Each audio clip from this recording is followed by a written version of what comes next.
So students, last class में हमने series RLC circuit पढ़ा था और उसके अकॉर्डिंग ये दो फॉर्मूलेज हमने सॉल्व किए थे कि z is equal to capital R square plus XL minus XC whole square in under root and V R M S is equal to V R square plus V L minus V C whole square in under root. ये बोला गया था कि इन्हीं दोनों फॉर्मूले को use करके हम सभी सर्किट्स को कैलकुलेट कर सकते हैं। ठीक है, फिर आपने एक ट्रायंगल बनाया था, impedance triangle end voltage triangle. दोनों के लिए नोटेशन ये सेम ही था, जहाँ से आपने sine cos and tan phi को रिएक्टेंस, इम्पीडेंस और रेजिस्टेंस के साथ रिलेट कर दिया था। अब हम बात करें कि डिफरेंट कॉम्बिनेशन हम किस तरीके से कंसीडर कर सकते हैं। तो first combination is R L series combination. ध्यान दें, आर एल सीरीज कॉम्बिनेशन में resistance and inductor both are connected in series with a supply with an AC supply और इसको हम XL रिप्रेजेंट कर देते हैं बिकॉज XL ही हमारे लिए रिक्वायर्ड है and V is equal to V naught sine omega T.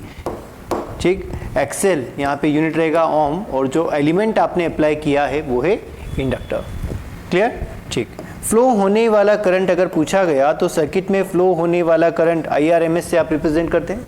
ठीक है, अब आपसे अगर पूछा गया कि सर्किट का इम्पीडेंस कितना है तो सर्किट का इम्पीडेंस हम कैलकुलेट करेंगे बाय यूजिंग सेम फॉर्मूला, बस जहां पर आपके पास XC कंपोनेंट था अब XC को हमें क्या करना पड़ेगा, जीरो करना पड़ेगा बिकॉज सर्किट में आपके पास दो ही एलिमेंट है, एक रजिस्टर दूसरा है इंडक्टर। तो जब हम इम्पीडेंस कैलकुलेट करेंगे तो वैल्यू आपको मिलेगा आर स्क्वायर प्लस, अब यहाँ पे था XL माइनस XC और XC तो हो जाएगा जीरो, तो R square plus XL square.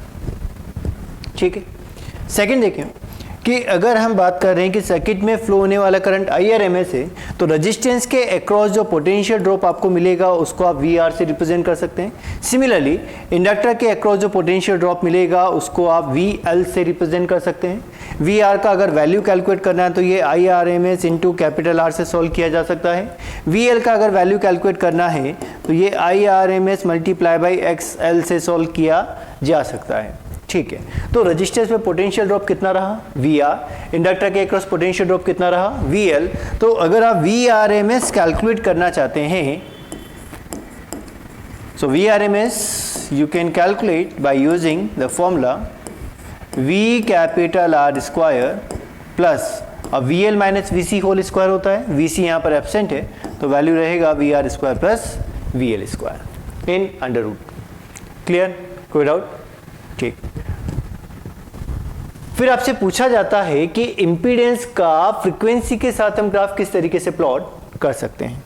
ठीक है, ध्यान दें, graph between Z versus frequency यानी ओमेगा के साथ हम इसका ग्राफ प्लॉट कर रहे हैं। इक्वेशन है कैपिटल R स्क्वायर और XL को हम लिख सकते हैं omega L whole square in under root. अब फ्रीक्वेंसी वेरिएशन आप जीरो से इन्फिनिटी तक करते हैं। ठीक है ना, यानी अगर हम फ्रीक्वेंसी को जीरो पुट कर रहे हैं when omega is equal to zero तो Z का वैल्यू हमें कितना मिलेगा, ओमेगा को जीरो पुट करने पे ओमेगा L जीरो, यहाँ पे रहेगा R square in under root, value रहेगा R। यानी अगर हमने फ्रीक्वेंसी को जीरो भी कर दिया तो जीरो भी करने पर आपको इंपीडेंस कितना मिलेगा, R मिलेगा। सेकेंड, अगर हम ओमेगा को इन्फिनिटी पुट कर दें तो वैल्यू कितना रहेगा, तो वैल्यू आपको मिलेगा R square plus omega square L square in under root. ठीक है, और जैसे जैसे अगर आप फ्रीक्वेंसी बढ़ाते जा रहे हैं तो फ्रीक्वेंसी अगर आप इनफाइनाइट कर दें तो ओमेगा L का वैल्यू बढ़ता जाएगा और ये डोमिनेट करेगा R को। तो आप ये बोल सकते हैं कि इनफाइनाइट फ्रीक्वेंसी पे जो सर्किट है उसमें बिहेवियर किसका डोमिनेट करेगा, इंडक्टर का बिहेवियर डोमिनेट करेगा। कब? जब फ्रीक्वेंसी इनफाइनाइट हो जाएगी because omega L whole square is very very greater than R square. अब इन दोनों टर्म के अकॉर्डिंग हमें ग्राफ प्लॉट करना है। ध्यान दें, ग्राफ इस तरीके से प्लॉट किया जा सकता है। इंपीडेंस वर्सेस फ्रीक्वेंसी ग्राफ आप प्लॉट करें तो आपको इंपीडेंस वर्सेस ओमेगा पूछा जाए या इंपीडेंस वर्सेस फ्रीक्वेंसी पूछा जाए, दोनों का ग्राफ आपका सिमिलर ही बनता है बिकॉज यहीं पर आप ये भी तो पुट कर सकते हैं कि R square plus 2πfL whole square. बात समझ में आ रही है? मतलब दोनों का ग्राफ सेम ही बनेगा। कैसा ग्राफ बनेगा देखें,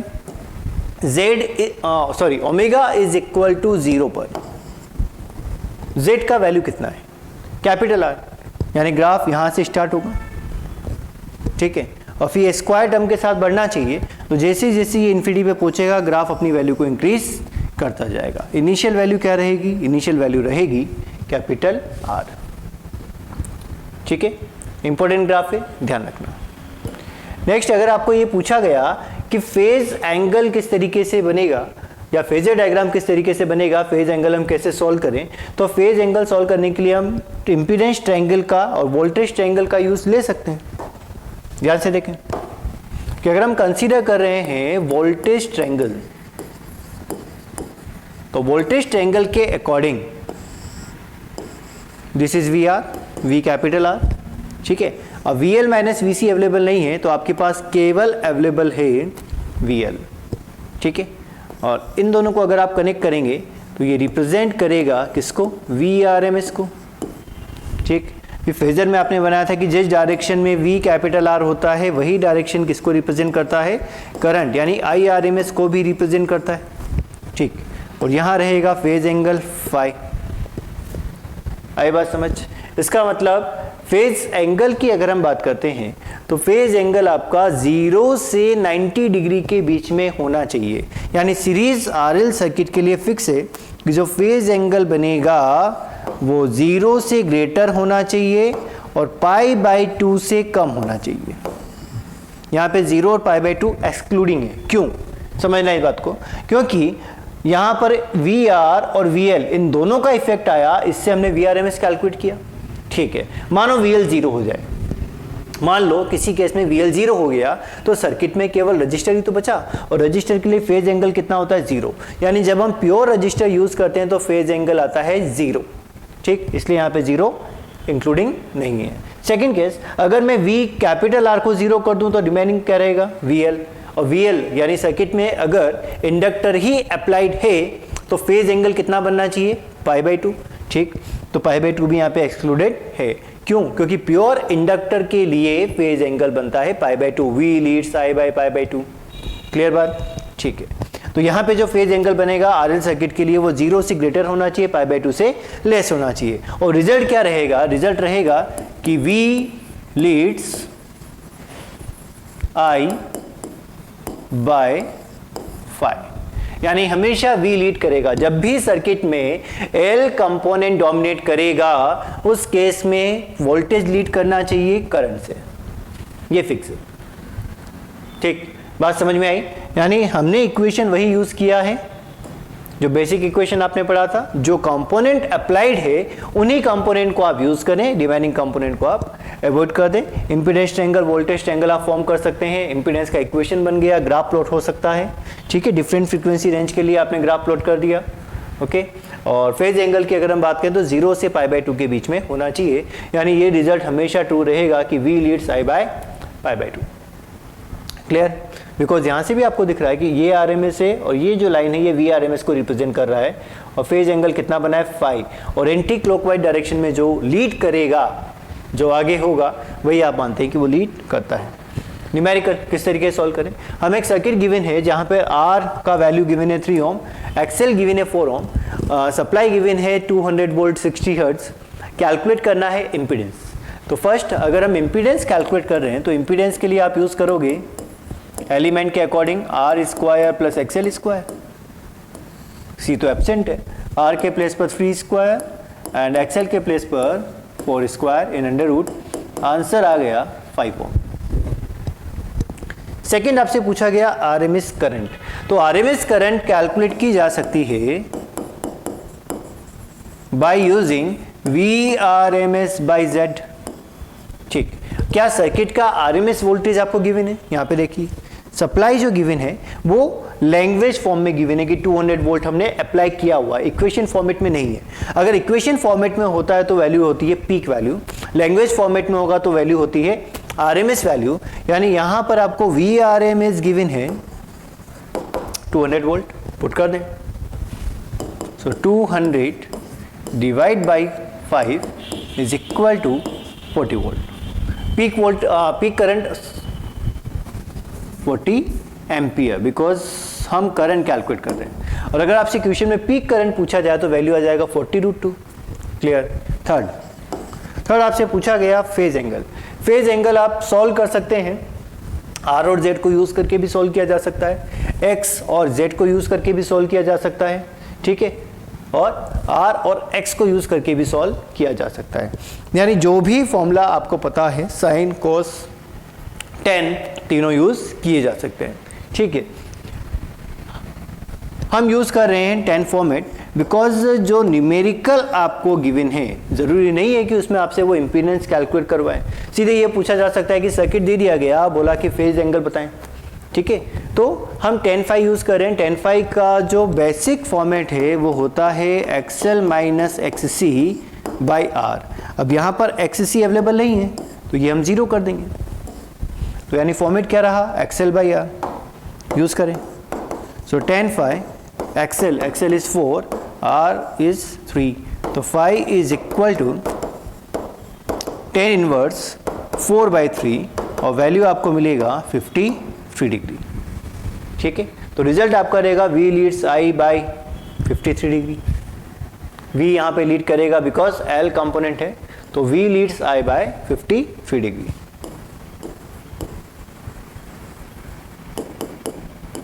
फेज एंगल हमारे लिए बहुत इंपॉर्टेंट है, इस बात का ध्यान रखना। जब आप एक्सरसाइज सॉल्व करेंगे या न्यूमेरिकल सॉल्व करेंगे तो बहुत सारे क्वेश्चन लीडिंग और लेगिंग पर मिलते हैं, फेज एंगल पर मिलते हैं, तो ध्यान से सॉल्व किया जाए। नेक्स्ट देखें, हमें सर्किट में वैल्यूज गिवन है कि एक आरएल नेटवर्क है और रजिस्टर पे पोटेंशियल है 6 वोल्ट और इंडक्टर पे पोटेंशियल है 8 वोल्ट। यानी जो वैल्यूज आपको गिवन है वो VR और VL के लिए गिवन है, C कंपोनेंट यहाँ पर नहीं है, ठीक है। सप्लाई करंट आपको दिया गया है 5 ampere and VRMS and 60 hertz का सप्लाई यहाँ पे लगा हुआ है। आपसे पूछा गया RMS सप्लाइड वोल्टेज, यानी फर्स्ट हमें कैलकुलेट करना है VRMS, और VRMS हम कैलकुलेट कर सकते हैं by using V capital R square plus VL square, ठीक है। तो VR यानी 6 स्क्वायर प्लस 8 स्क्वायर, वैल्यू बनेगा 100 in under root answer 10 volt. तो 10 वोल्ट यहाँ पे VRMS कैलकुलेट हुआ। सेकंड आपसे पूछा गया है इम्पीडेंस, तो इम्पीडेंस यानी Z कैलकुलेट किया जा सकता है VRMS बाय IRMS से।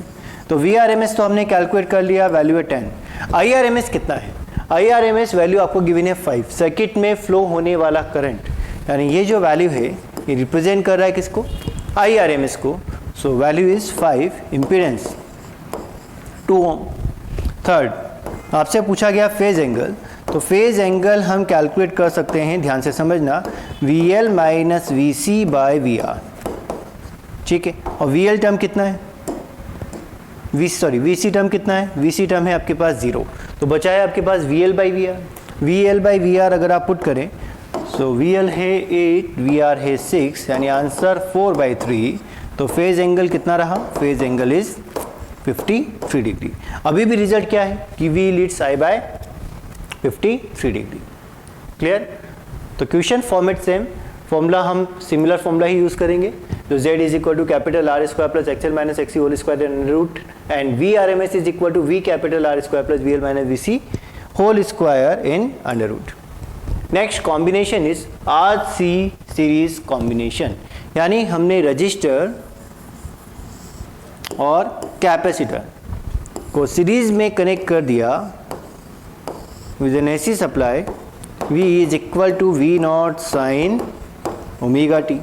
तो एलिमेंट आपने अप्लाई किया रजिस्टर एंड कैपेसिटर, तो कैपेसिटर का इम्पीडेंस आप रिप्रेजेंट करते हैं XC से, ठीक है।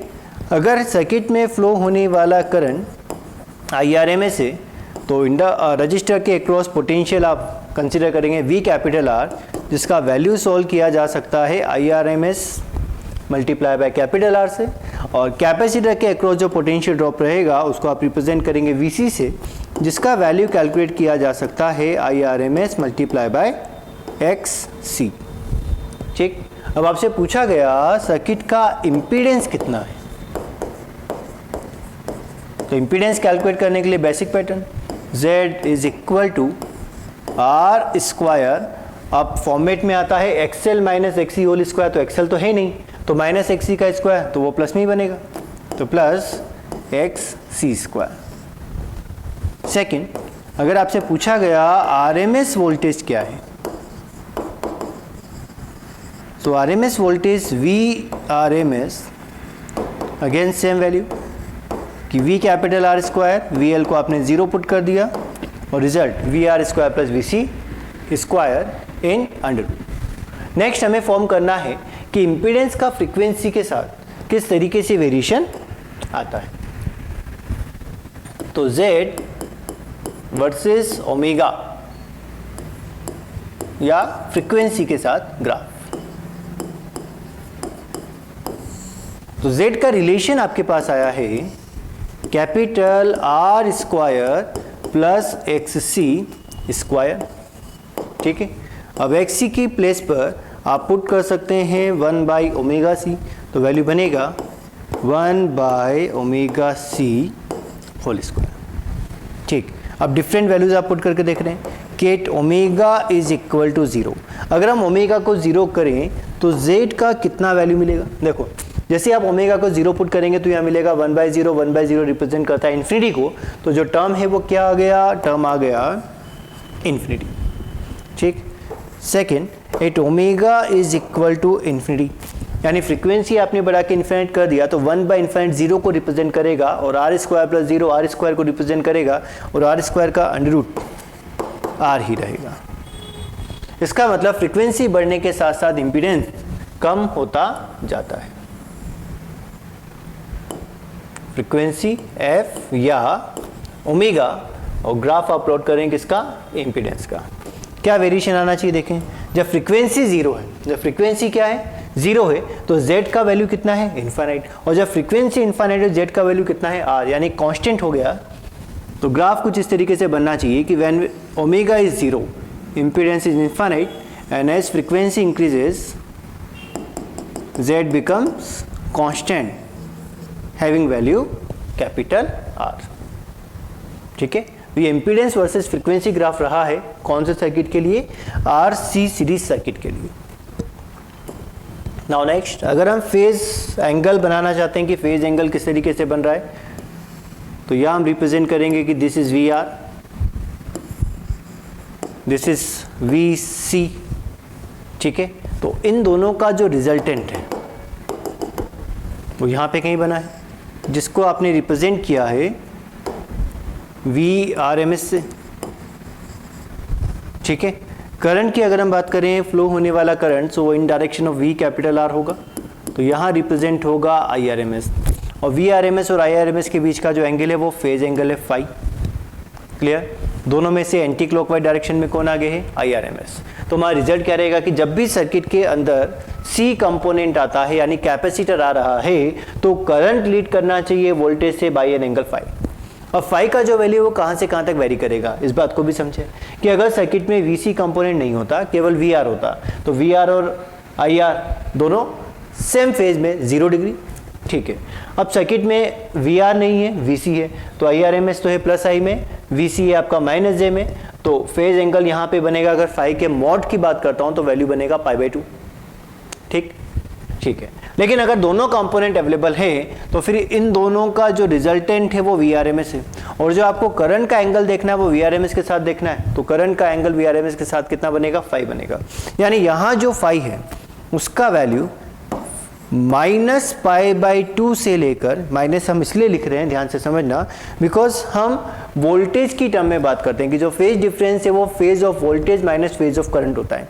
माइनस ये बताता है कि करंट लीड कर रहा है या सर्किट के अंदर कैपेसिटर कंपोनेंट डोमिनेटिंग है, तो जो एंगल बनेगा वो -π/2 से लेकर 0 बनेगा, लेकिन 0 और -π/2 इंक्लूडिंग नहीं होंगे, ठीक है। अब इस बात को भी आप समझें कि मान लीजिए कभी हम न्यूमेरिकल कैलकुलेट करते हैं, न्यूमेरिकल में सॉल्व करने के बाद आपका मान लीजिए आंसर आया -45 डिग्री, ठीक है। लेकिन ऑप्शन में क्या लिखा है, ऑप्शन आपको दिए हैं 45 डिग्री, 30 डिग्री, 60 डिग्री, 75 डिग्री, तो फिर आप इसी को टिक करोगे।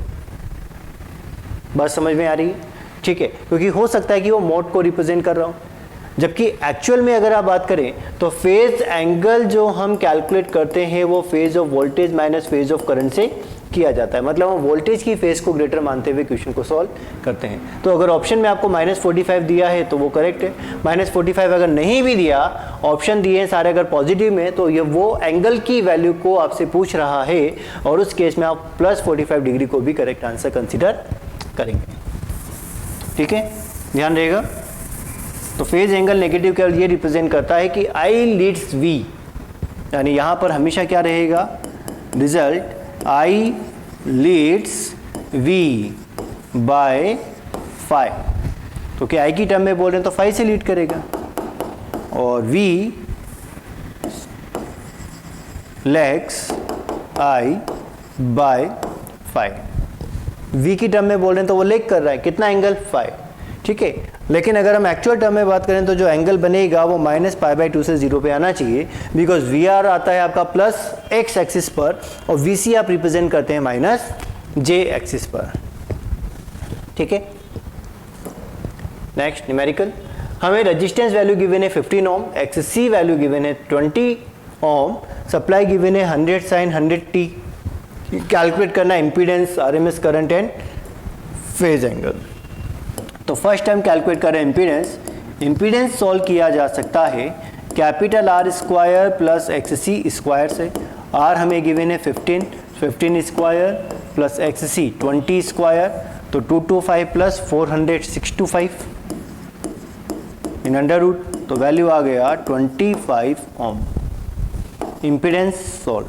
सेकेंड आपसे पूछा गया RMS करंट, यानी सर्किट में फ्लो होने वाला करंट कितना है वो आप रिप्रेजेंट करते हैं RMS करंट से, और RMS करंट कैलकुलेट की जा सकती है VRMS is IRMS is equal to VRMS by Z।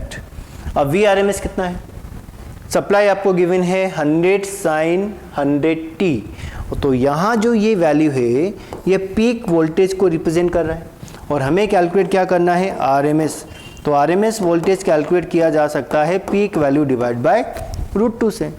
तो वैल्यू आपको मिलेगा 100/√2, पुट करें इधर, सो वैल्यू आ जाएगा 100/√2 और Z का value 25।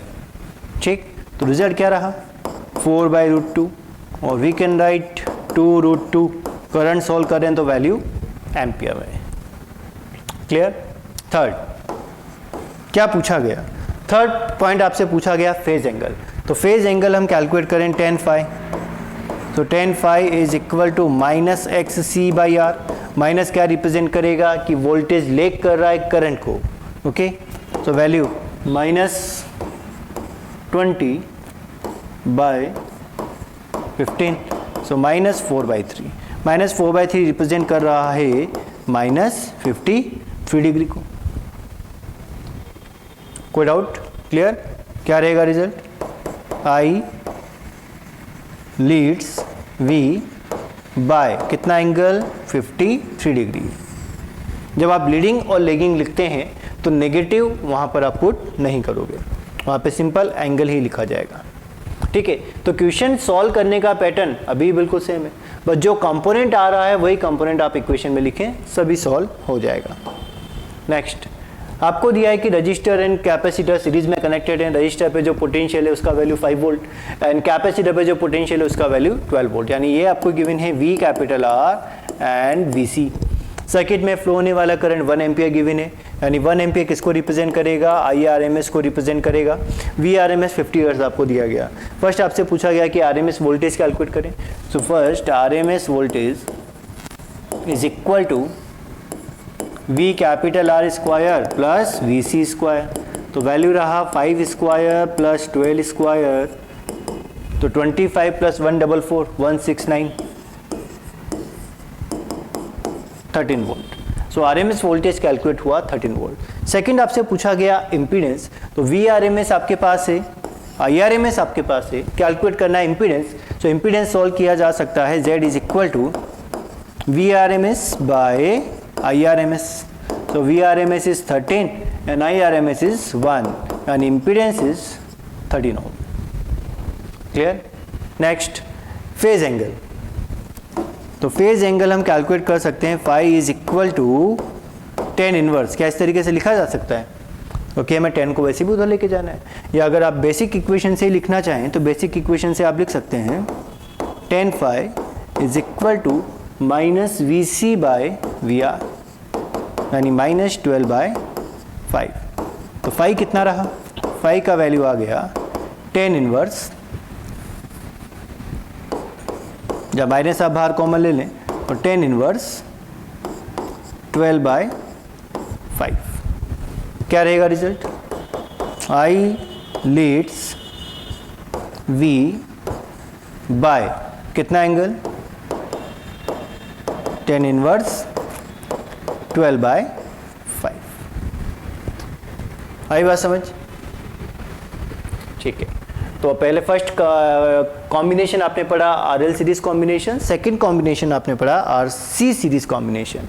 Now next is LC series combination.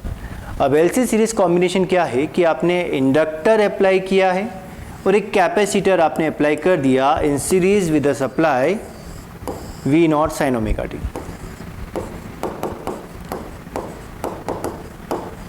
कोई डाउट इसमें, ठीक है। यहाँ वैल्यू रहेगा एक्सएल एक्ससी, सर्किट में फ्लो होने वाला current IRMS and potential drop आपको मिलेगा वीएल एंड वीसी। क्लियर, ठीक है। अब आपसे पूछा गया वीआरएमएस, सो वीआरएमएस आप लिखेंगे, देखें इक्वेशन पे ध्यान देना, इक्वेशन कैपिटल वी आर तो जीरो, बचेगा क्या VL minus VC in whole square, यही रहेगा, ठीक है। यानी वीआरएमएस लिखा जा सकता है mod of VL minus mod of VC, जो लीड करेगा उसके अकॉर्डिंग चला जाएगा। मान लीजिए वीएल का वैल्यू ग्रेटर है, वीएल का वैल्यू ग्रेटर है, हमने ग्राफ कुछ इस तरीके से बनाया था कि वीएल यहाँ होता है, वीसी यहाँ पर होता है और करंट हम यहाँ पर रिप्रेजेंट करते हैं। तो मान लीजिए अगर वीएल ग्रेटर है वीसी लेस है, तो जो ऑब्वियस बात है कि वीएल माइनस वीसी डोमिनेट करेगा और जो ग्राफ बनेगा प्लस जे में बनेगा। मान लीजिए वीसी ग्रेटर है वीएल लेस है, तो जो ग्राफ बनेगा वो आपका माइनस जे में बनेगा, वीसी की डायरेक्शन में वीसी माइनस वीएल, उस टाइम पर हमें आंसर मिलेगा। मान लीजिए दोनों का मैग्नीट्यूड सेम आ गया, ये भी 10 वोल्ट ये भी 10 वोल्ट, तो रिजल्ट कितना मिलेगा, फिर 0 मिलेगा, ठीक है। तो नेक्स्ट, अगर हमें जेड वर्सेस फ्रीक्वेंसी ग्राफ बनाना है, जेड वर्सेस ओमेगा ग्राफ बनाना है एलसी सर्किट के लिए, तो इक्वेशन क्या बनेगा, इक्वेशन रहेगा z is equal to, basic equation की अगर हम बात करें तो root R square plus XL minus XC whole square, लेकिन हम बात कर रहे हैं आरएल सर्किट में, तो एलसी सर्किट में, तो आर का वैल्यू तो रहेगा 0, यानी z यहाँ पर कैलकुलेट होगा XL minus XC whole square in under root, ठीक है। अब एक्सएल भी ग्रेटर हो सकता है एक्सी से और एक्सी भी ग्रेटर हो सकता है एक्सएल से, तो z इंपीडेंस हमें लिखना होगा mod of XL minus एक्ससी, because impedance यानी z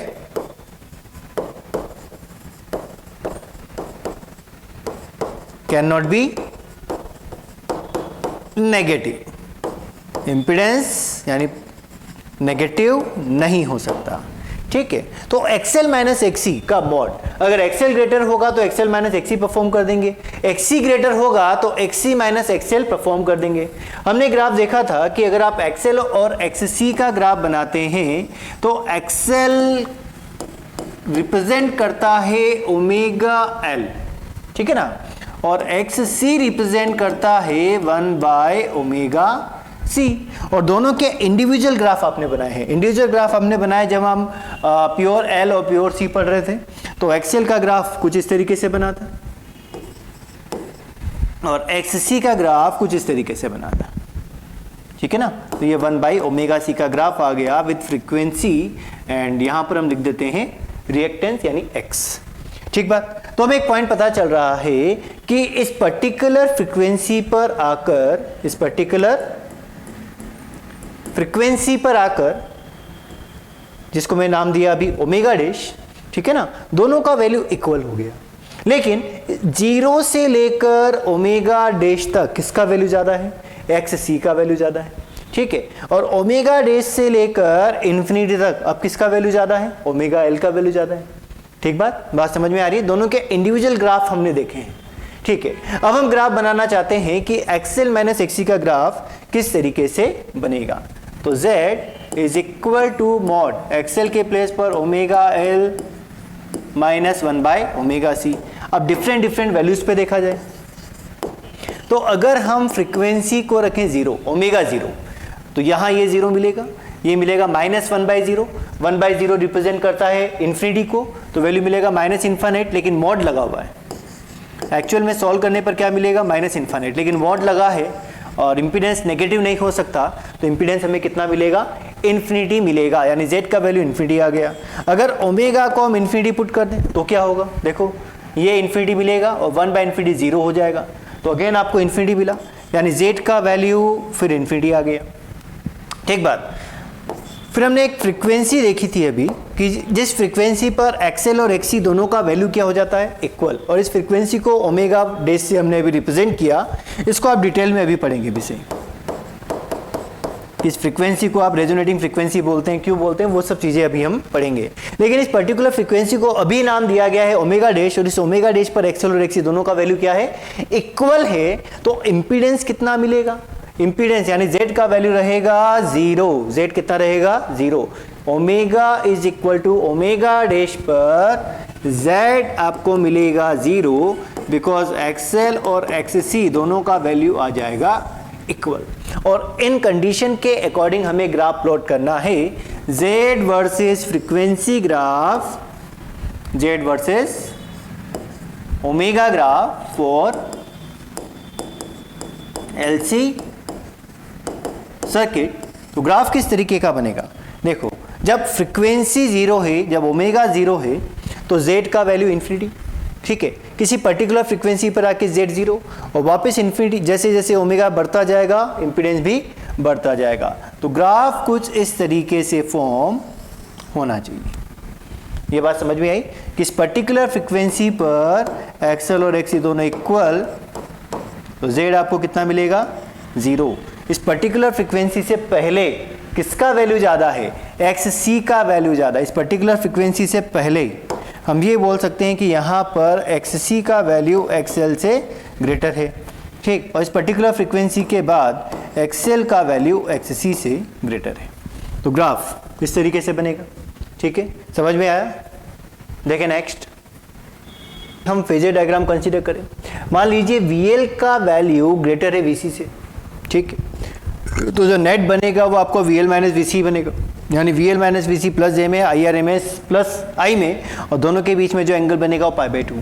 सेकेंड, अगर केस हम ये कंसीडर करें कि VC is greater than VL, तो VC अगर ग्रेटर देन VL होगा तो जो वेक्टर बनेगा वो डाउनवर्ड डायरेक्शन में बनेगा, VC माइनस VL, और IRMS रहेगा प्लस x में, और इस केस में आप बोलेंगे कि फेज एंगल का वैल्यू माइनस π/2 है। तो यहाँ पे दो कंडीशंस पॉसिबल हैं कि अगर VL is greater than VC, और second condition VC is greater than VL। तो अगर VL ग्रेटर देन है VC से, तो जो नेट रिजल्ट बनेगा वो आपको कुछ इस तरीके से दिखेगा कि IRMS, और यहाँ वेक्टर रिप्रेजेंट करेगा VL माइनस VC को, ठीक है। सिमिलरली अगर VC ग्रेटर देन है VL के, तो IRMS तो x एक्सिस पे ही रहेगा, लेकिन VC माइनस VL अब ये रिप्रेजेंट करेगा आपके माइनस y एक्सिस पे। तो अगर मैं फेज एंगल की बात करता हूँ, तो फेज एंगल या तो पर्टिकुलर एक ही वैल्यू बनेगा, या तो π/2 रहेगा या माइनस π/2 रहेगा। जब अगर VL ग्रेटर देन VC है, तो उस केस में फेज एंगल का वैल्यू π/2, बिकॉज आपको क्लियरली दिख रहा है कि केवल सर्किट में L कंपोनेंट डोमिनेट कर रहा है, R नहीं है, तो फिर रिजल्टेंट किसी क्वाड्रेंट में नहीं आ सकता, या तो प्लस y एक्सिस में रहेगा या माइनस y एक्सिस में रहेगा। तो अगर VL ग्रेटर है VC से, तो उस केस में फेज एंगल आपको मिलता है π/2, और सेकेंड कंडीशन अगर VC ग्रेटर है VL से, तो इस केस में जो फेज एंगल मिलेगा उसका वैल्यू रहेगा माइनस π/2, और माइनस π/2 तो आपको क्लियर दिख रहा है कि I leads V by π/2 angle.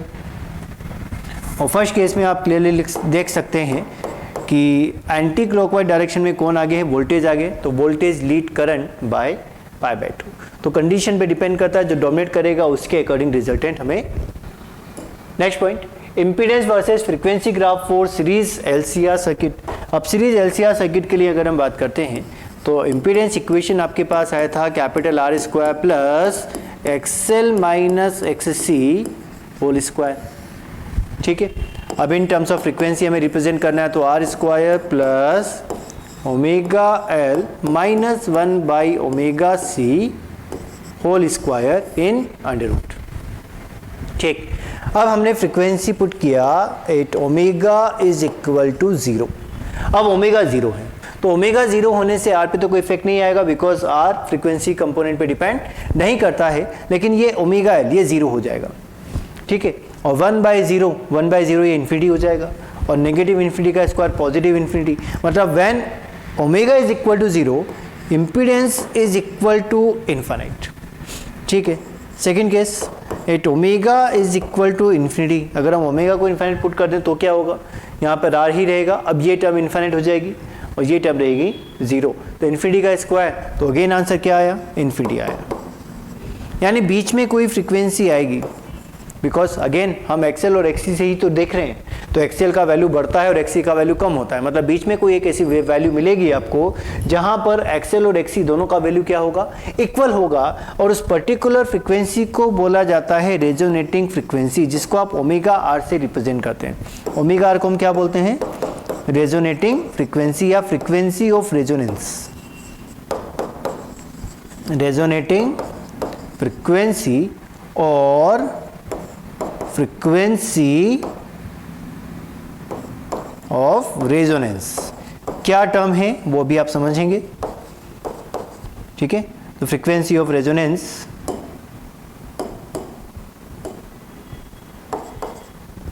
इसको आप ओमेगा आर को रिप्रेजेंट करते हैं। और जब हम बात कर रहे हैं कि आप रेजोनेटिंग फ्रीक्वेंसी पर हैं, तो उस केस में एक्सएल और एक्ससी इक्वल होता है। उस केस में आपको इम्पीडेंस कितना मिलेगा, देखो अगर ये दोनों वैल्यू इक्वल हो जाएं तो यहाँ पे इम्पीडेंस कितना रहेगा, ये दोनों 0, आर स्क्वायर यानी जेड का वैल्यू बनता है आर, और इस पर्टिकुलर केस में एक्सएल और एक्ससी दोनों का वैल्यू इक्वल होता है, ठीक। अब ओमेगा इज इक्वल टू 0 पे बात करूँ, ओमेगा इज इक्वल टू 0 अगर आप कंसीडर कर रहे हैं, तो omega is equal to 0 value put करके देखो, ये 0 ये इन्फिनिटी, तो किसका इफेक्ट डोमिनेट करेगा, इन्फिनिटी वाले का इफेक्ट डोमिनेट करेगा। इसका मतलब जब हम 0 से ओमेगा आर के बीच में है तो एक्ससी का वैल्यू एक्सएल से ग्रेटर होता है मैग्नीट्यूड वाइज। वैसे भी आप रिएक्टेंस अगर रिप्रेजेंट करें तो पॉजिटिव में आना चाहिए। जब हम omega is equal to infinity पर हैं तो ये इम्पीडेंस इन्फिनिट क्यों हुआ, जैसे ही आपने इन्फिनिट पुट किया तो ओमेगा एल ये इन्फिनिटी बना, ये 0 बना, तो किसका इफेक्ट डोमिनेट करेगा, इंडक्टर का। तो यानी आप बोल सकते हैं कि omega is equal to infinity पर जो इफेक्ट डोमिनेटिंग है वो एक्सएल के अकॉर्डिंग हमें मिला है, और इन तीनों कंडीशन के अकॉर्डिंग हम ग्राफ प्लॉट कर रहे हैं। ये सबसे इंपॉर्टेंट ग्राफ है पूरे चैप्टर का।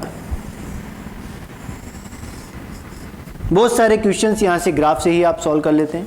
हम impedance versus frequency graph plot कर रहे हैं, ध्यान से समझना।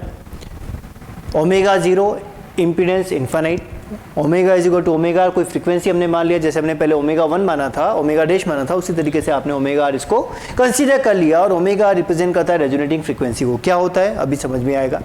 और omega is equal to infinite पे इम्पीडेंस आता है इन्फिनिट। यानी जो ग्राफ रहेगा, ग्राफ कुछ इस तरीके से बनना चाहिए, यहाँ से स्टार्ट होगा, कुछ इस तरीके से चला जाएगा, ठीक है। ये बीच में आपको एक फ्रीक्वेंसी मिला,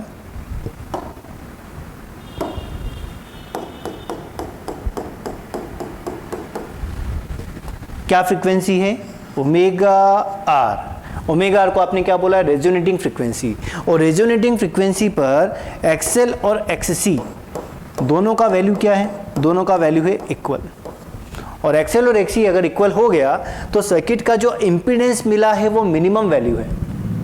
बात समझिए कि देखो आर में तो हम कुछ चेंजेस नहीं कर सकते, आर तो फिक्स हो गया, कांस्टेंट है। अगर हम फ्रीक्वेंसी वेरिएशन कर रहे हैं तो अगर ये 0 हो गया तो z का जो मिनिमम वैल्यू है वो आर स्क्वायर अंडर रूट यानी r आ सकता है। लेकिन अगर यहाँ पे मुझे 0.1 भी मिल रहा है इस ब्रैकेट वैल्यू में, एक्सएल माइनस एक्ससी का वैल्यू अगर 0.1 भी मिल रहा है तो आर स्क्वायर प्लस 0.1 करूंगा तो आंसर तो r से ज्यादा आएगा।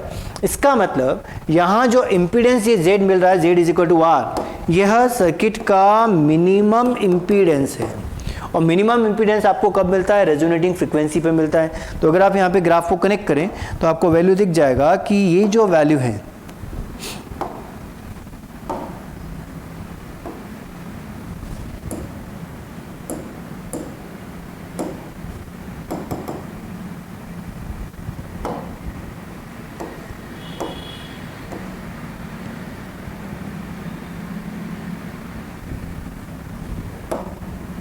ठीक है। तो ये जो वैल्यू है ये रिप्रेजेंट कर रहा है कि मिनिमम इंपीडेंस बनता है R। कब? जब frequency omega is equal to omega R है, मतलब हम XL is equal to XC पे डील कर रहे हैं, ठीक है। और उस केस में जो आपको इंपीडेंस मिलता है, इंपीडेंस बनता है मिनिमम। क्लियर?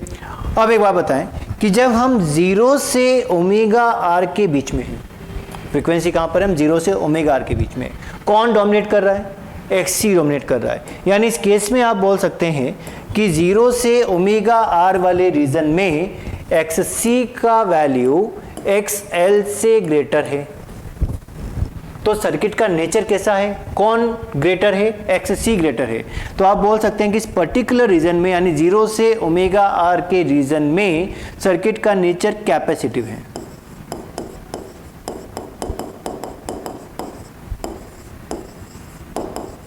कैपेसिटिव नेचर, ठीक बात। नेक्स्ट देखो, मान लीजिए हम ओमेगा आर से आगे चले गए, ओमेगा आर से इन्फिनिटी के बीच में। तो ओमेगा आर से जब आप इन्फिनिटी पर पहुंचेंगे तो किसका इफेक्ट डोमिनेट करने लगेगा, एक्सएल का इफेक्ट डोमिनेट करने लगेगा। यानी जो सर्किट का नेचर है वो इस रीजन में इंडक्टिव है।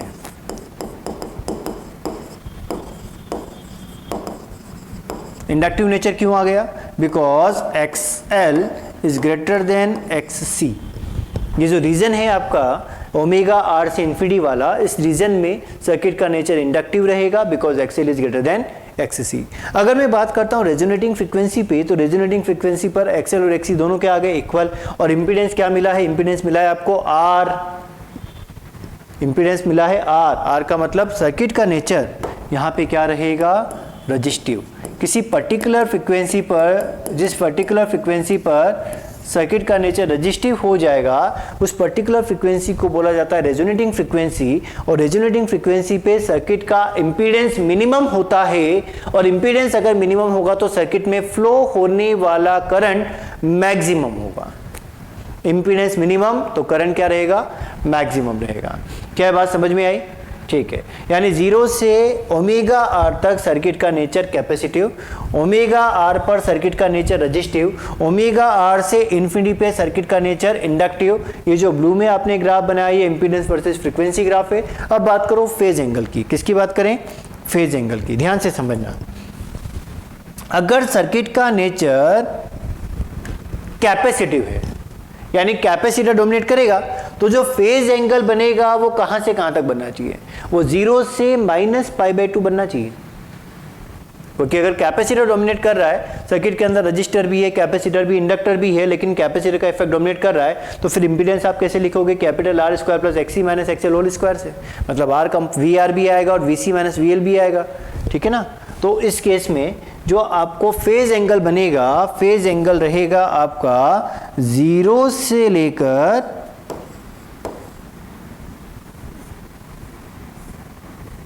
-π/2 के बीच में।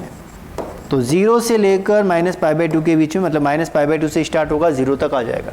जब सर्किट आपका रजिस्टिव हो गया कंप्लीटली, तो कंप्लीटली अगर रजिस्टिव है तो इस केस में फेज एंगल कितना है, फेज एंगल रहेगा 0, ठीक। और ओमेगा आर के बाद जब सर्किट का नेचर हो गया इंडक्टिव, मतलब इंडक्टर लीड करने लगा, इंडक्टर अगर लीड करेगा तो फेज एंगल आपका 0 से लेकर π/2 के बीच में, यानी in between 0 and π/2, excluding 0 and π/2 वो रहेगा। यानी फेज एंगल भी चेंज होता है, सर्किट का नेचर चेंज होता है। जैसे जैसे आप फ्रीक्वेंसी चेंज करते हैं, नेचर कैपेसिटिव से रजिस्टिव, रजिस्टिव से इंडक्टिव हो जाता है। और जब नेचर चेंज होता है तो साथ में फेज एंगल भी चेंज होता है। सबसे इंपॉर्टेंट ग्राफ है, बिल्कुल आराम से समझें। हमने पहले फ्रीक्वेंसी वेरिएशन रखा है, अलग अलग फ्रीक्वेंसी पे वैल्यू कैलकुलेट करके देखा। ये जो ब्लू में आपने ग्राफ बनाया ये इंपीडेंस वर्सेस फ्रीक्वेंसी ग्राफ है। अब इसकी कैरेक्टरिस्टिक्स क्या है, कैपेसिटिव, इंडक्टिव, रजिस्टिव।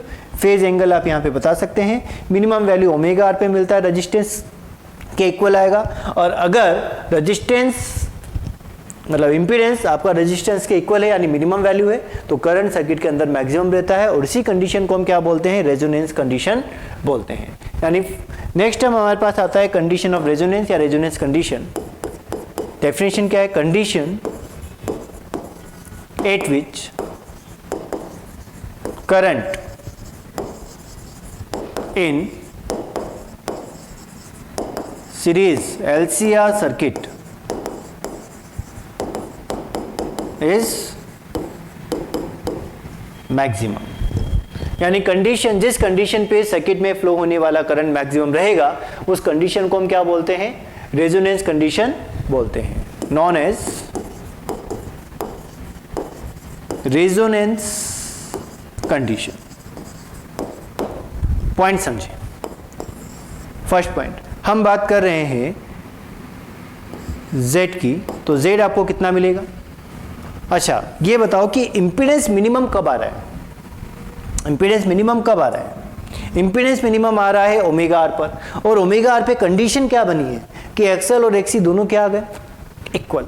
तो अगर दोनों इक्वल आ गए तो सबसे पहले हम रेजोनेटिंग फ्रीक्वेंसी या फ्रीक्वेंसी ऑफ रेजोनेंसी कैलकुलेट कर लें कि फ्रीक्वेंसी ऑफ रेजोनेंस कितना रहेगा। तो फ्रीक्वेंसी ऑफ रेजोनेंस और रेजोनेटिंग फ्रीक्वेंसी, जो टर्म लिखा है दोनों सेम ही को रिप्रेजेंट कर रहा है।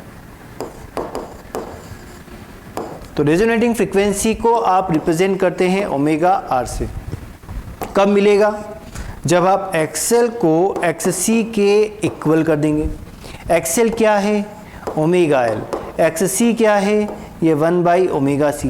तो यहाँ से आपने क्रॉस मल्टीप्लाई किया, वैल्यू आपको मिला omega square is equal to 1/LC, ठीक है, और omega is equal to 1/√LC।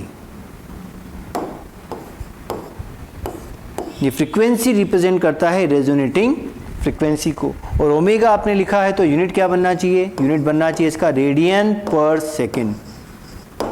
Next, अगर आप इसको फ्रीक्वेंसी की टर्म में लिखना चाहें तो वैल्यू बन जाएगा 1/2π√LC, और यूनिट कन्वर्ट हो जाएगा, अब यूनिट इसका बनेगा हर्ट्ज, ठीक है। तो रेजोनेटिंग फ्रीक्वेंसी हम कैलकुलेट करते हैं एक्सएल और एक्सी दोनों को इक्वल करके, बिकॉज रेजोनेटिंग फ्रीक्वेंसी पे दोनों टर्म इक्वल है, तभी आपका इंपीडेंस क्या मिल रहा है, मिनिमम मिल रहा है।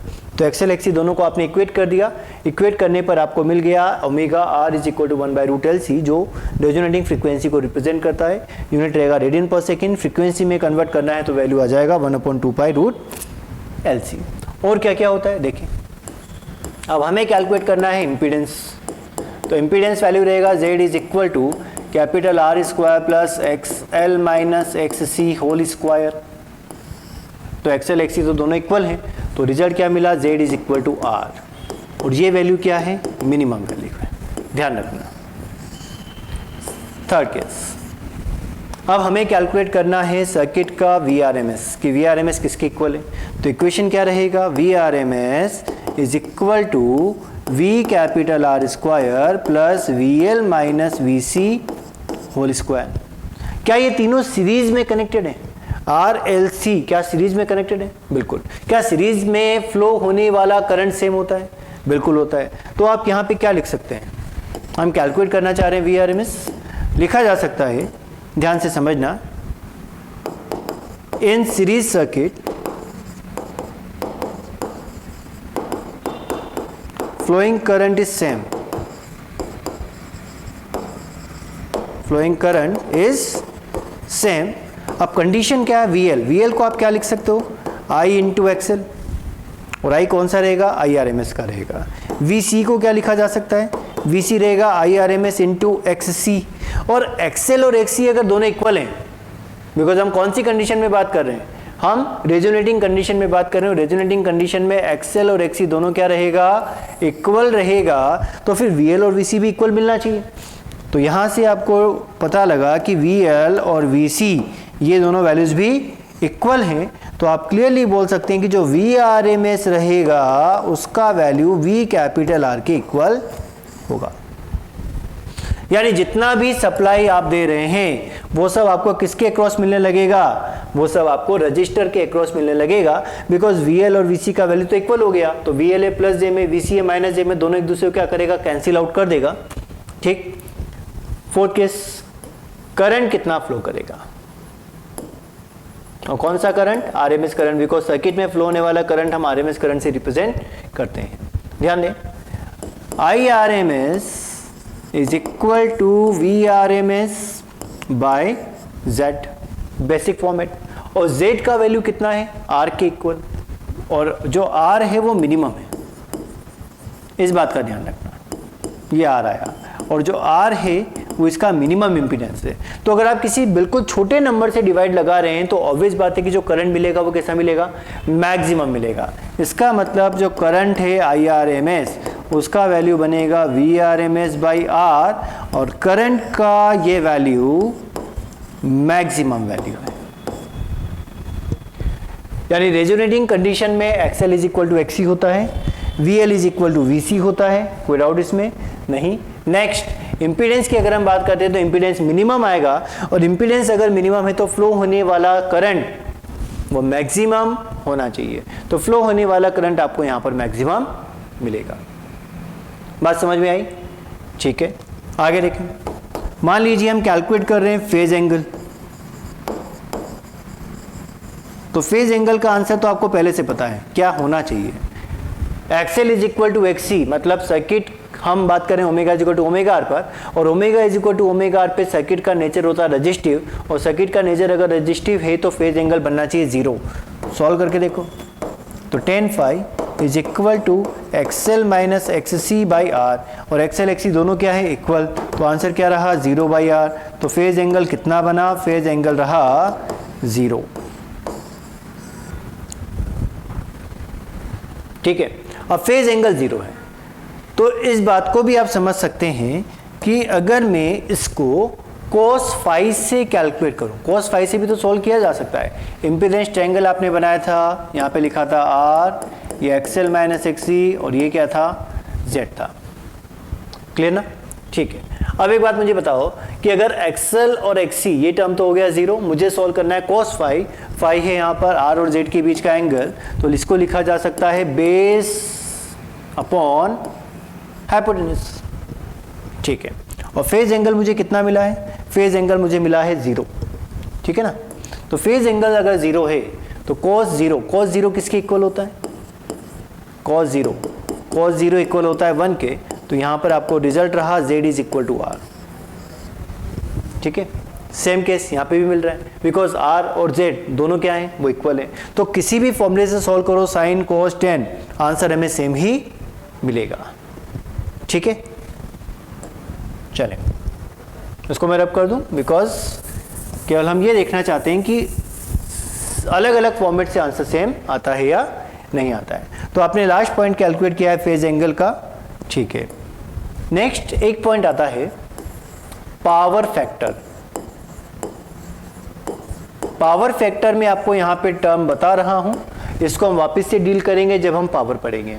ठीक है ना, तो पावर फैक्टर आप रिप्रेजेंट करते हैं cos फाई से। किससे रिप्रेजेंट करते हैं, cos फाई से, और cos फाई का वैल्यू किसके इक्वल होता है, R बाई Z के इक्वल होता है। तो इन दोनों में से किसी भी कंडीशन से आप सॉल्व कर सकते हैं। पावर फैक्टर cos फाई से भी सॉल्व किया जा सकता है अगर आपको फाई पता हो, पावर फैक्टर आपका R बाई Z से भी सॉल्व किया जा सकता है अगर आपको R और Z दोनों का वैल्यू पता हो।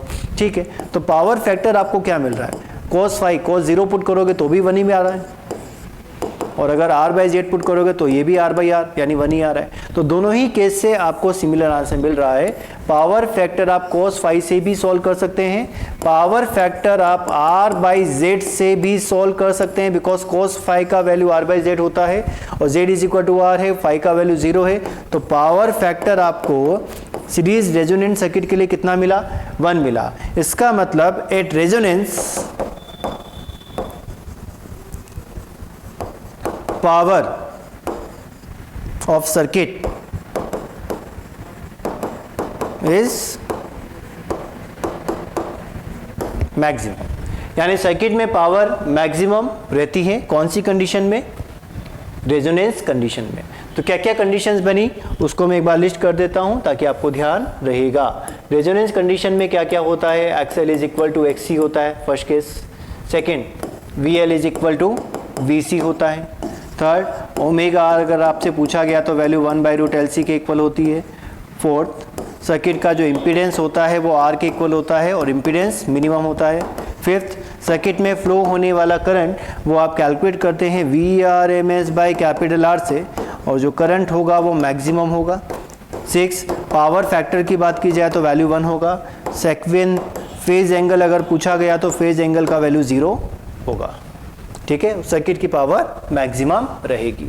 तो ये कंडीशंस बनती हैं रेजोनेटिंग कंडीशन के लिए, यानी रेजोनेंस में अगर सर्किट है तो ये सब प्रॉपर्टी है, या ऐसा बोला जा सकता है कि इनमें से कोई भी प्रॉपर्टी अगर ट्रू है, इनमें से कोई भी केस अगर ट्रू है तो हम मानते हैं कि जो सर्किट है वो आपका रेजोनेटिंग सर्किट है, मतलब सर्किट आपका रेजोनेंस में डील कर रहा है, ठीक है।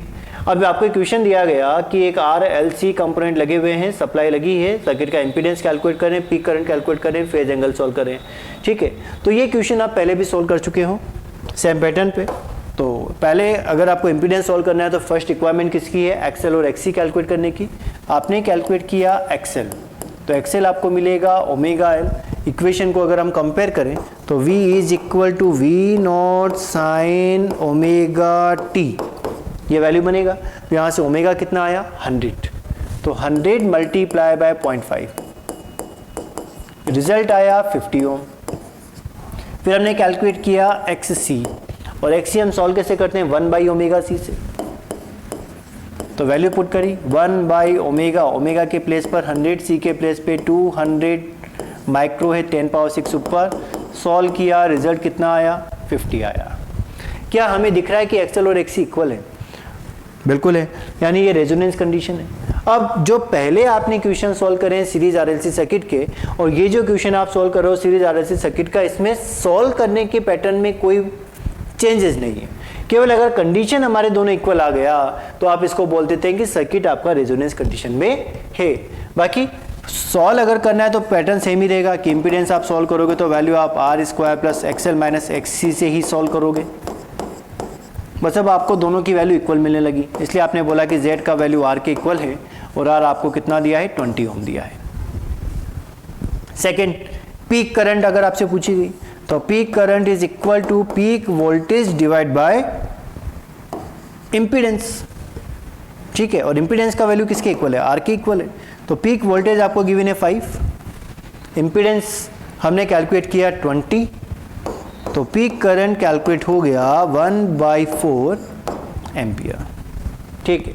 थर्ड क्या पूछा गया, फेज एंगल, तो क्लियरली आप बोल सकते हैं कि अगर XL is equal to XC तो फेज एंगल कितना बनेगा 0 डिग्री बनेगा। सोल्व करना चाहो तो tan inverse XL minus XC by R से सोल्व कर लो, 50 माइनस 50 बटा 20, आंसर कितना आ जाएगा 0 ही आ जाएगा। यानी ये जो एग्जाम्पल है ये एग्जाम्पल हो गया अब रेजोनेटिंग कंडीशन का, यानी सर्किट आपका किसमें रेजोनेंस कंडीशन में सर्किट है।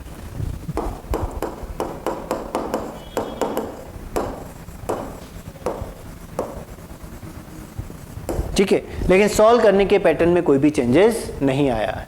अगर हम रेजोनेंस नहीं भी पढ़ते तो केवल इस पॉइंट के अलावा बाकी सब तो सॉल्व कर सकते हैं, आपको बस ये पता नहीं होता कि सर्किट आपका रेजोनेंस में, बाकी सारे पैटर्न वो की वही।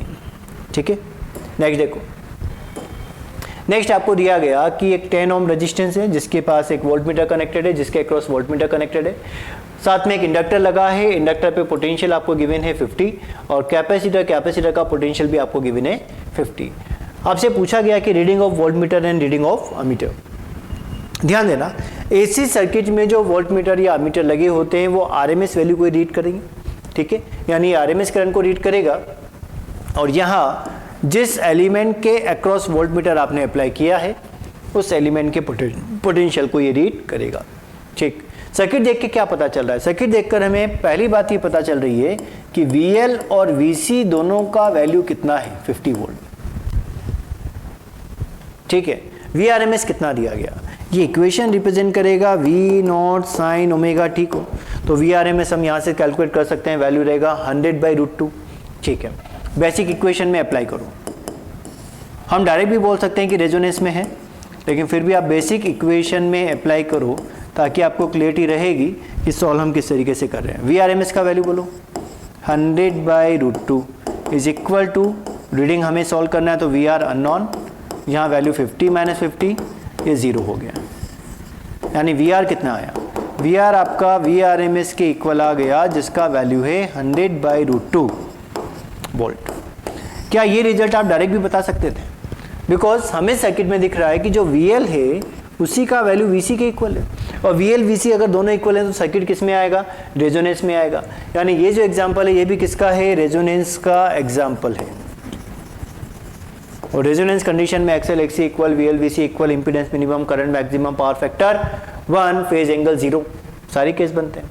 नेक्स्ट आपसे पूछा गया रीडिंग ऑफ अमीटर।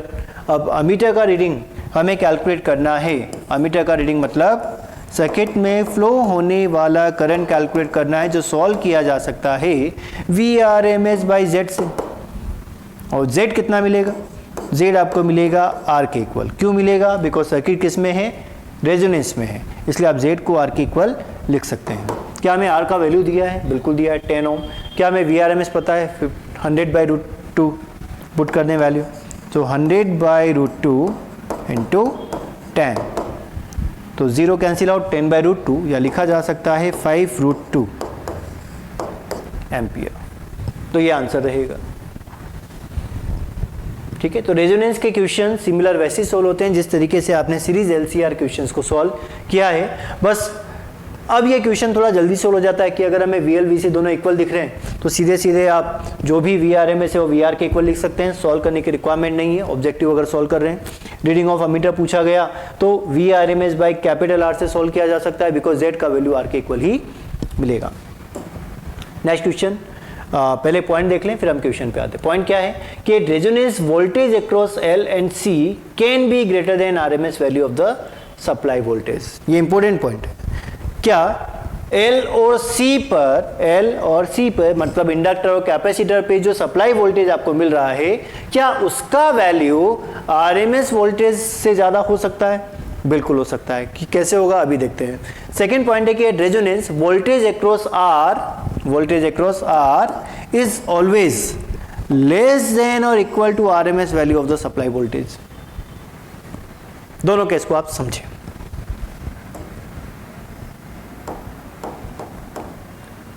ठीक है, ध्यान से समझना।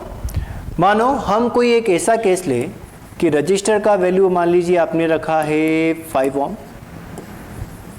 इंडक्टर का वैल्यू आपने रखा है 10 ओम एंड कैपेसिटर इसका वैल्यू भी आपने रख दिया 10 ओम।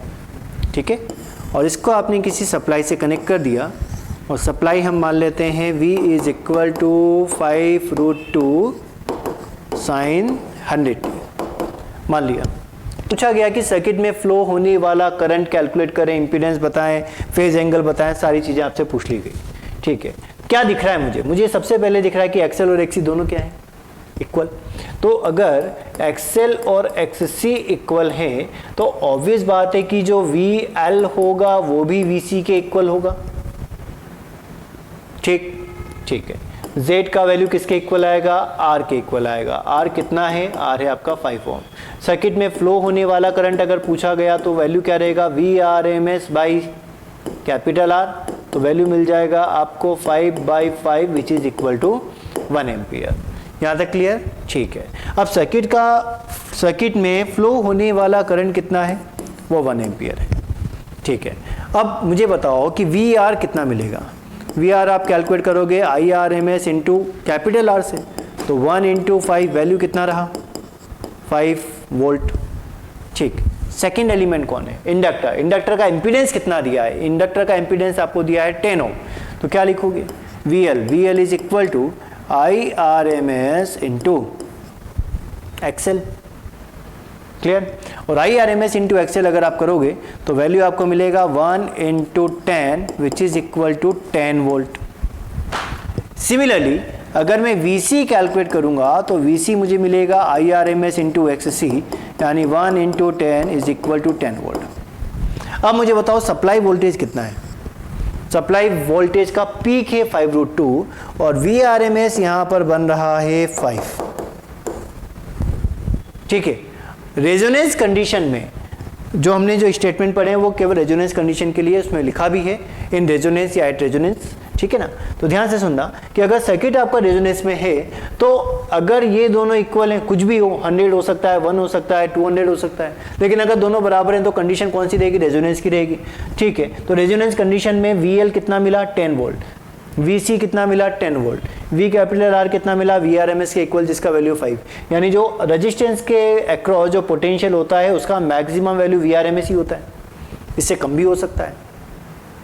ठीक है ना, लेकिन अगर मैं बात करता हूं इंडक्टर और कैपेसिटर की, इंडक्टर और कैपेसिटर की अगर हम बात करते हैं तो जो VL और VC का वैल्यू आता है वो VRMS से इक्वल आ सकता है। कंडीशन है, क्यों? क्योंकि सर्किट में फ्लो होने वाला करंट दिया है, इंपीडेंस दिया है। अगर मैं इंपीडेंस को यहाँ पे 20 कर दूं तो वैल्यू भी मुझे अब कितना मिलने लग जाएगा? 20 वोल्ट, जो ये रिप्रेजेंट करता है कि VL VC का जो वोल्टेज है वो VRMS से ग्रेटर आ सकता है। ठीक है ना, तो एक बार वो कंडीशंस आप पढ़ें कि कंडीशंस हमने क्या लिखी है। कंडीशन आपने लिखी है कि resonance voltage across L and C can be greater than RMS value of the supply voltage. True है, क्योंकि VL VC का वैल्यू VRMS से ग्रेटर हो सकता है। नेक्स्ट आपने लिखा है कि resonance voltage across R is always less than और equal to RMS value of the supply voltage. तो यहाँ पे थोड़ा सा हम चेंज कर सकते हैं, आप ये लिख सकते हैं कि इन LCR सर्किट, तो एक ये जनरल रिजल्ट बन जाएगा कि सभी LCR सर्किट में जो R के अक्रॉस वोल्टेज मिलेगा उसका वैल्यू लेस देन RMS हो सकता है और इक्वल टू RMS भी हो सकता है। इक्वल टू RMS कब मिलेगा? इक्वल टू RMS आपको मिल जाएगा when circuit is in resonance. बाकी सभी केस में हमें लेस देन VRMS वैल्यू मिलेगा। तो थोड़ा सा यहाँ पर आप इसको मॉडिफाई कर लें। ठीक है, नेक्स्ट क्वेश्चन देखें। नेक्स्ट क्वेश्चन में आपको दिया गया कि V का इक्वेशन है, I का इक्वेशन है और आपसे पूछा गया फेज एंगल बताएं, इंपीडेंस बताएं, रेजिस्टेंस, रिएक्टेंस सब कैलकुलेट कर लें। ठीक है, ध्यान से समझना। हमें दिया गया है V का इक्वेशन और I का इक्वेशन, पूछा गया है फेज एंगल बताएं। तो क्या दोनों फंक्शन सेम है? साइन, दोनों का साइन प्लस प्लस दोनों सेम है, तो फेज एंगल हम डायरेक्टली कैलकुलेट कर सकते हैं। Delta phi is equal to phase of V minus phase of I। कितना दिख रहा है? 100t माइनस 100t माइनस π/3, तो फेज एंगल कितना बनेगा? माइनस π/3। तो माइनस π/3 क्या बताता है? कि I लीड्स V, इसका मतलब सर्किट में जो डोमिनेटिंग कंपोनेंट है वो कौन रहेगा? वो रहेगा कैपेसिटर। ठीक है, तो रिजल्ट क्या रहा? I leads V by π/3 angle. Second आपसे पूछा गया इंपीडेंस, तो इंपीडेंस सॉल्व किया जा सकता है V0 बाई I0 से। V0 कितना है? 100 और I0 कितना है? I0 है आपका 100 इंटू 10⁻³ यूनिट्स का भी ध्यान रखना बिकॉज मिली एम्पियर में गिवन है। तो रिजल्ट कितना आ गया? 1000 ओम आ गया। नेक्स्ट आपसे पूछा गया रेजिस्टेंस। अब रेजिस्टेंस सॉल्व कैसे करें? तो रेजिस्टेंस या रिएक्टेंस सॉल्व करने के लिए आप इंपीडेंस ट्रायंगल बना लो। ये R, ये X, ये Z और एंगल कितना आया? एंगल आया है π/3।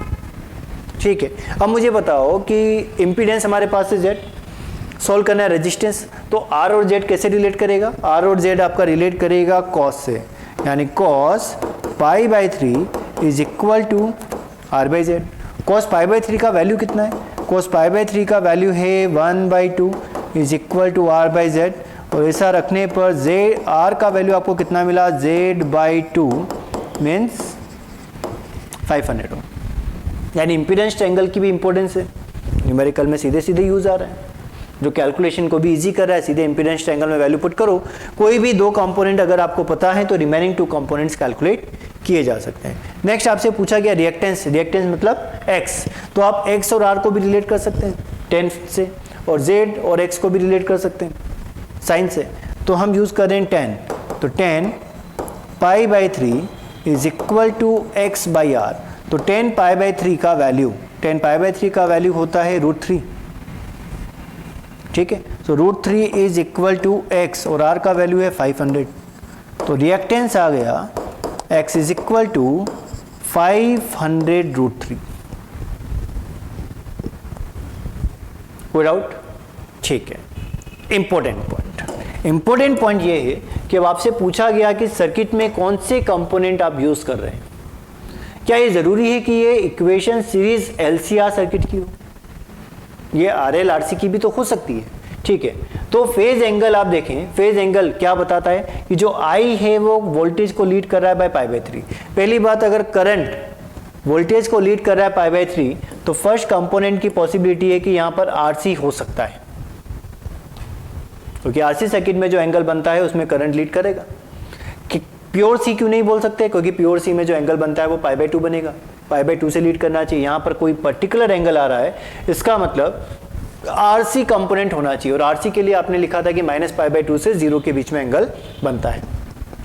और क्या पॉसिबिलिटी, और पॉसिबिलिटी ये है कि सर्किट हो सकता है आपका एलसीआर सर्किट जिसमें एक्ससी का वैल्यू एक्सएल से ज्यादा हो। यानी अगर एलसीआर सर्किट है और कैपेसिटर डोमिनेट कर रहा है तो उस केस में भी फेज एंगल आपका नेगेटिव बनेगा, मतलब करंट लीड करना चाहिए वोल्टेज से, ठीक है। तो फेज एंगल आप यहां पे भी समझें एक बार। जब आपने रेजोनेंस कंडीशन पढ़ा है तो रेजोनेंस कंडीशन के अंदर इस जगह भी आपने पढ़ा है कि जो फेज एंगल है माइनस पाई बाय 2 से लेकर प्लस पाई बाय 2 तक कुछ भी आ सकता है, ठीक है ना। लेकिन पाई बाय 2 और माइनस पाई बाय 2 इंक्लूडेड नहीं होगा, इस बात का ध्यान रखा जाए। तो जो कंपोनेंट आपने यूज करें सर्किट में वो आरसी कंपोनेंट भी हो सकता है और आपका एलसीआर कंपोनेंट भी हो सकता है, जिसके अंदर सी डोमिनेट करेगा और एल का वैल्यू कम होगा। नेक्स्ट क्वेश्चन में आपको दिया गया कि आई का इक्वेशन है, वी का इक्वेशन है, ठीक है, और कैलकुलेट करना है वही same points, phase angle, impedance, reactance, component used. तो फर्स्ट हम कैलकुलेट कर रहे हैं फेज एंगल। तो phase angle del phi is equal to phase of V minus phase of I. तो इस बार आपको वैल्यू कितना मिल रहा है, पाई बाय 6। देखो phase of voltage omega T plus pi by 6, phase of current omega T, solve करेंगे तो आंसर पाई बाय 6। सेकेंड आपसे पूछा गया इंपीडेंस, तो इंपीडेंस सॉल्व किया जा सकता है V naught by I naught से। अब वी नॉट कितना है 200, आई नॉट कितना है 400 मिली एम्पियर, मिली एम्पियर तो 10 पावर माइनस 3 का डिवाइड लगेगा, सो 1/2 इंटू 10 पावर 3, यानी आंसर आ गया 500 ओम। नेक्स्ट आपसे पूछा गया रेजिस्टेंस, तो अगेन अब क्या करें हम, इम्पीडेंस ट्रायंगल फॉर्म कर लें। ये वैल्यू Z, ये X, ये R, और एंगल कितना, एंगल है पाई बाय 6। चेक क्या पूछा गया, रेजिस्टेंस क्या पता है Z, तो cos pi by 6 is equal to R by Z। cos pi by 6 cos 30 value √3/2, तो R is equal to Z multiply by √3/2, answer 250 √3 ohm. ठीक, नेक्स्ट क्या पूछा गया, रिएक्टेंस, तो रिएक्टेंस मतलब X सॉल्व करना है, तो 10 pi by 6 is equal to X by R। R हम कैलकुलेट कर चुके हैं, तो X is equal to 10 pi by 6, 10 30 का वैल्यू 1/√3, यानी R बाई √3। तो R बाई √3 रिप्रेजेंट करेगा 250 √3 by √3, answer 250 ohm. Clear. Next component used in circuit.